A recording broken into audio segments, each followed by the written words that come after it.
Hey everyone, in this video we're going to take a look at chapter 41 from the Road to Latin textbook and look at the first story called De Exercitibus Romanis I. Now, like I always tell you, if you want more information about the chapter, the grammar, vocab, things like that, feel free to check out my website.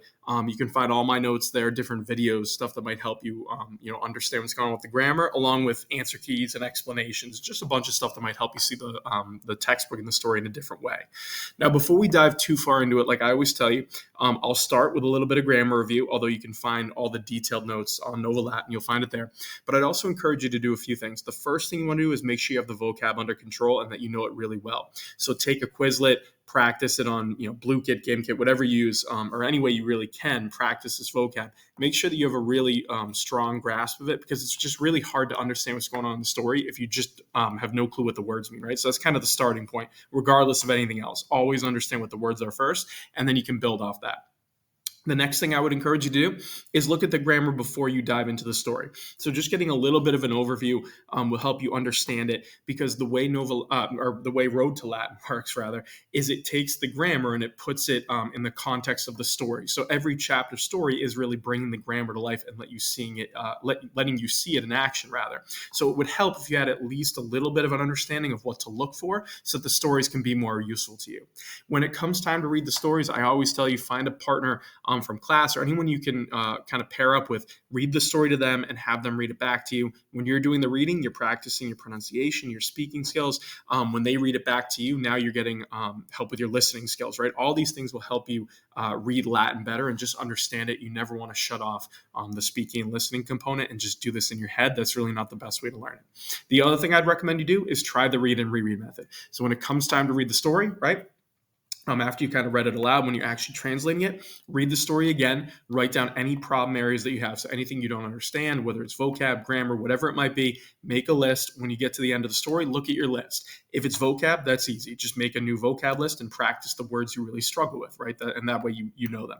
If it's grammar, it's probably the grammar from this chapter. So go back to the chapter, read through the grammar a little bit more to try to understand what's going on, and then you repeat the process. And on your second, third, fourth time, whatever many times you need to read through the story, the list should be getting smaller and smaller and smaller until on your last time you're able to read through the whole story without any help at all, and you understand what's going on pretty close to completely, right? As close as you can get to 100% understanding. That's how you know you're ready to move on, and you can go to the next story in this chapter. Okay, so if you haven't done all that, I would say pause the video, work on your own, and then come back to the video to kind of double check and brush up on where you're struggling. So do that. If not, we're going to start now with a little bit of grammar and then dive into the story itself. Okay, so there's a couple of pieces of grammar in this chapter, but the main one is fourth declension nouns. So you might remember that a declension is just a way of saying a group of nouns that use the same endings, right? That's all it means, basically a group. So far you've seen first, second, and third declension nouns, but there are actually two more, fourth and fifth. In this chapter, we're going to look at fourth, and in the next chapter, we're going to dive into fifth declension nouns, okay? So all we're doing is adding another group of nouns with slightly different endings, but you use them the exact same way. Okay, so to just refresh your memory, the way you know what declension or group a noun belongs to, which is really important, is by looking at its genitive singular ending. So that's always the second part listed in any Latin English dictionary. So if that second piece is an AE, meaning if the genitive singular is an AE, you have a first declension noun. An example of that would be the word puella, which means girl. You have puella, puellae, f dot girl. The I, the AE there, is the genitive singular. AE means first declension. Second declension is a long I, like in the word identificio, and then you have identifici, right? The genitive singular is a long I. And third is is. It would be an example like miles militus, right? The is in that second piece tells you it's a third declension noun. Fourth declension nouns just use a long us in the genitive singular. So this is where it gets a little tricky, because we've seen us used in other ways. This is a long us, so pay attention to the macron, right? An example would be metus metus, right? That second us is long, the genitive singular. That's how you know you have a fourth declension noun. Okay, so fourth declension nouns get a little bit tricky only because their endings are really close to second declension, right? The us you've seen so far. So this is why it's really important to make sure that you always know how to figure out what group or declension a noun belongs to. Look at the genitive singular and you'll be fine. Okay. In general, fourth declension nouns are usually masculine. And otherwise, we just use them like any other noun, right? There's not anything crazy here. You already know how to use Latin nouns. Hopefully, you're feeling confident in your translation skills. All we're doing is just adding another group with slightly different endings. So I would recommend that you take a look, in the textbook. If you want to memorize the noun ending chart for fourth declension nouns, you can. But I think it's much better to actually read stories and just use it in context, and you'll kind of naturally memorize the endings that way. Okay. But either way, that's where you want to go. Now, there are a couple other bits of grammar in the chapter that I'm not going to cover here, just because I've put a lot of videos and stuff on my website, but other things you want to pay attention to. You had a little bit about the dative case, right? I think we did the dative of purpose, the dative of interest, and the double dative. They show up in different parts in the story, and the ablative of specification, your textbook calls it, right? It's not a major thing you really need to worry about. I'll point it out as we go. Sometimes it's called the ablative of respect, right? But we'll kind of work it through as we go. We don't want to get too crazy with writing down too many grammar rules. And like I said, they're already on the textbook. You can either read the actual Road to Latin textbook, the grammar notes there, or take a look at my site. And you'll be able to figure out pretty quickly. Okay, so we're going to skip that for now because, like I said, fourth declension nouns are really the big thing we're after, and then we'll work the rest of it as we go through the story. Okay, so let's dive in now. The story goes like this. It's all about the Roman army. So you have Exercitus Romanus, quem Caesar in Galliam ducebat in tres partes divisus est. Okay, so the Roman army, there's our first new noun, right? The Exercitus Romanus. So Exercitus there, if you were to look it up in your dictionary, is a fourth declension noun. So the US in the nominative singular looks exactly like second declension. But if you were to look this word up, it has a long US in the genitive. It's a fourth declension noun, okay? But it just says the Roman army, the Exercitus Romanus, right? Which Caesar was leading or led into Gaul. So it's referencing the Gallic Wars, okay? So we're talking about the Roman army at a very specific time period. The end of the Roman Republic is really what we're looking at. So the Roman army, which Caesar led into Gaul, divisus est, was divided, it's perfect passive, right, into thrui parts, which is true, in tres partes. You have una pars exercitus, equitatus erat, altera pars auxilia, tertia part pedites, qui milites legionarii appellebantur. Okay, so you have una pars, one part of the army. There's exercitus with a long US, genitive singular, right? Because it's a fourth declension noun. So one part of the army was the equitatus, the cavalry. Another part of the army is kind of implied, right? Exercitus. Altera pars, or another part, was the auxilia, right? The auxiliary infantry. And the tertia pars, the third part, were the pedites, the foot soldiers or the infantry, which appellebantur, or you could say who, right? Appellebantur means were called. So who were called? Milites legionarii, right? Legionary infantry. And these are the famous legions of ancient Rome. Then we continue, and it's going to describe the three parts. So you have potentissima pars, exercitus Romani erant legiones, nam habebant milites legionarios, viros maximae virtutes, qui pilis gladiisque pugnabant. Okay, so the potentissima pars, the most powerful part of the Exercitus Romani, it's genitive, right, of the Roman army were the legions, the legiones, right, the legions. For they had, habebant, they had milites legionarios, right, they had legionary infantry, right, and the legionary infantry are described as viros, men of maximae virtutes, right, so men of the greatest valor or virtue, right, however you want to translate that. Okay, so they had the greatest virtue. Okay, and they're the men who, or the legions rather, who pugnabant, who fought or were fighting with pilis, with pilas, right, and with gladies, with the gladius, the sword. Okay. So you can look these up, and I highly encourage you to do so. But the legionary infantry really are the backbone of a Roman army. It's the main infantry force. You can see an image of them to the right. This is a little bit later in the imperial period, but they carry that scutum, right? The tower shield. You can see here the red shield.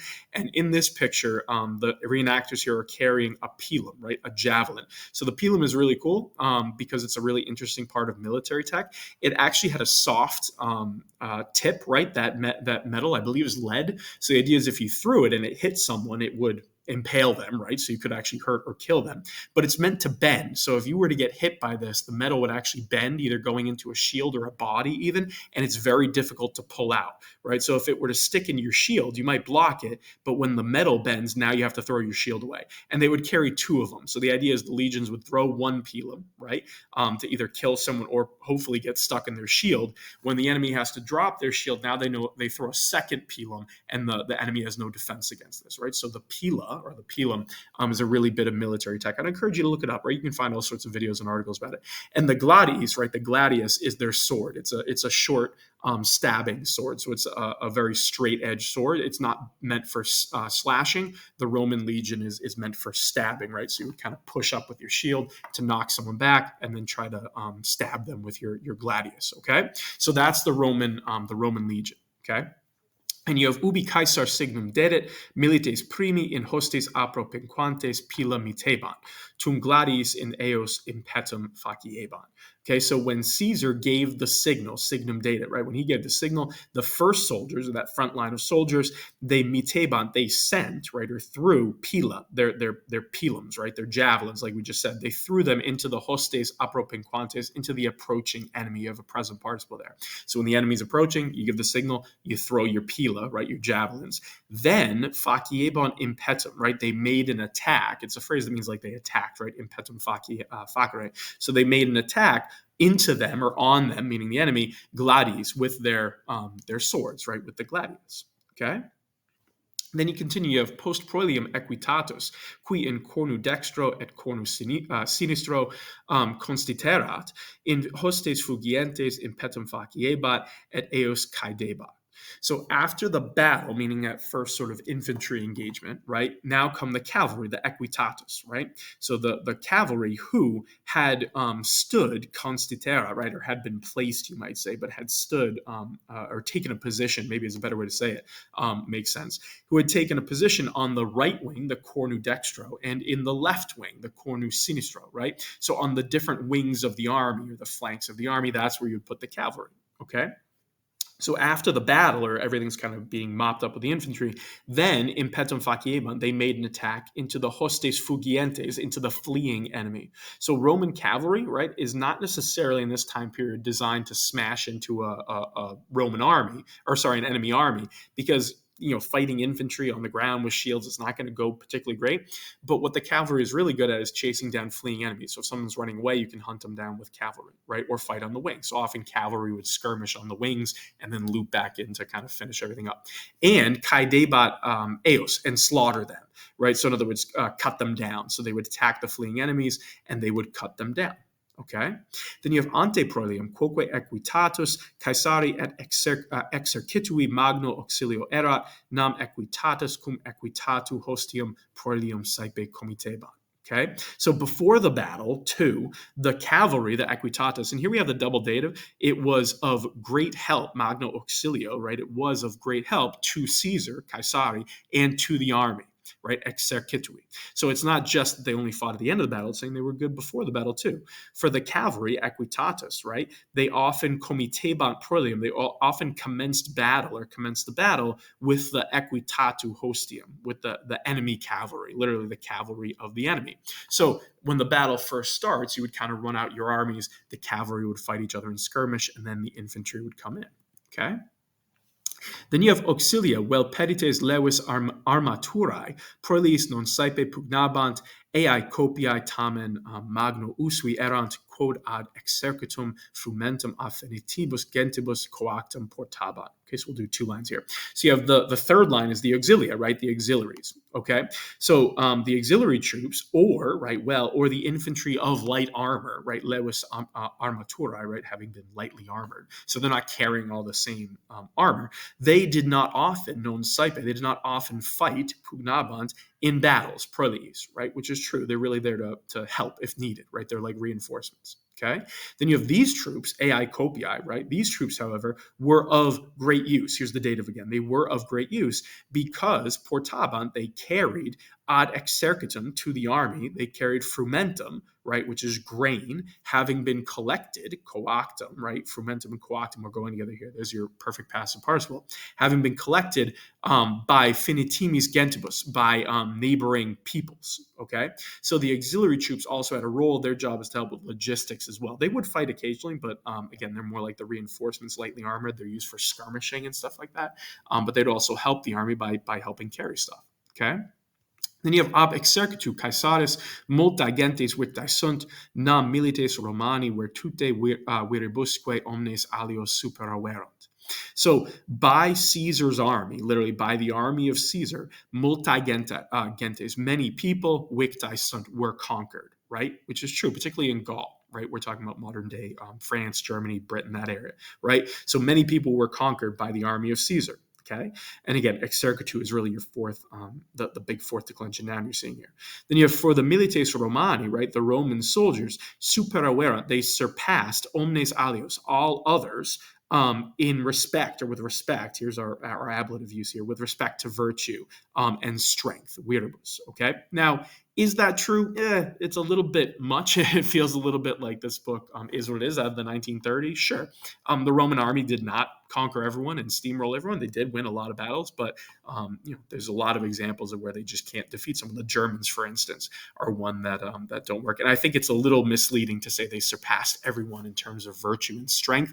Not entirely true. But again, just my comment. I'd encourage you to go look up the Roman army at this time, and you'll see for yourself. Okay, but we'll go with what the textbook has for sure. Okay. Then you have this, right? And this is the last part. You have exercitus Romani ad multas terra sociis praesidio mitebantur.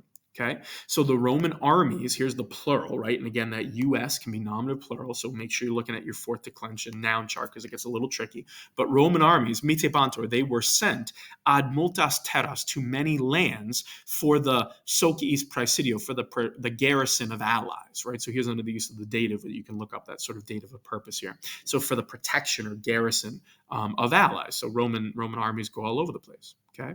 Then you have milites eorum exercituum terra marique pugnabant. So the soldiers of their armies, right, of their armies, eorum exercituum, right. So the soldiers of their armies fought on land and on sea, or by land and by sea, if you want to do it that way. Okay. So the Roman armies are fighting everywhere. And you have nulli exercitibus Romanis pares erant virtute.